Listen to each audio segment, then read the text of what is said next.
पीक कर्ज वसुलीला सरकारकडून स्थगिती देण्यात आली आहे। दुष्काळग्रस्त 40 तालुक्यातील पीक कर्ज वसुलीला स्थगिती देण्याचा निर्णय सरकारने घेतलेला आहे। त्यामुळे या घडीची एक मोठी बातमी, दुष्काळग्रस्त भागातील शेतकऱ्यांना हा एक मोठा दिलासा मिळतोय।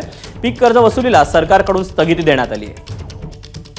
अधिकचे अपडेट जाणून घेऊ, सुशांत सावंत आपल्या सोबत आहे। सुशांत, दुष्काळग्रस्त 40 तालुक्यात पीक कर्ज वसुलीला स्थगिती दिली आहे, कुठले हे तालुके, काय अधिकचे अपडेट?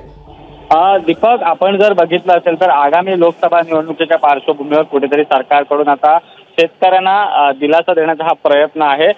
दुष्काळ व दुष्काळ सदृश परिस्थिती घोषित केलेल्या 40 तालुक्यांमध्ये तसेच तालुका 1021 महसुली मंडळामध्ये पीक कर्जाच्या वसुलीला जी आहे ती कुठेतरी स्थगिती देण्यात आलेली आहे। आपण जर बघितलं असेल तर महाराष्ट्रातील अनेक भाग आहेत तिथे सध्या दुष्काळ सदृश परिस्थिती आहे आणि त्याचमुळे कुठेतरी या सरकारने जे आहे या शेतकऱ्यांना दिलासा देण्याचा हा प्रयत्न केल्याचं आपल्याला पाहायला मिळतोय। शासन निर्णय जो आहे तो नुकताच जाहीर झालेला आणि कुठेतरी या शेतकऱ्यांना हा दिलासा झालेला आहे। दीपक, सुशांत, धन्यवाद दिलेल्या सविस्तर माहितीबद्दल।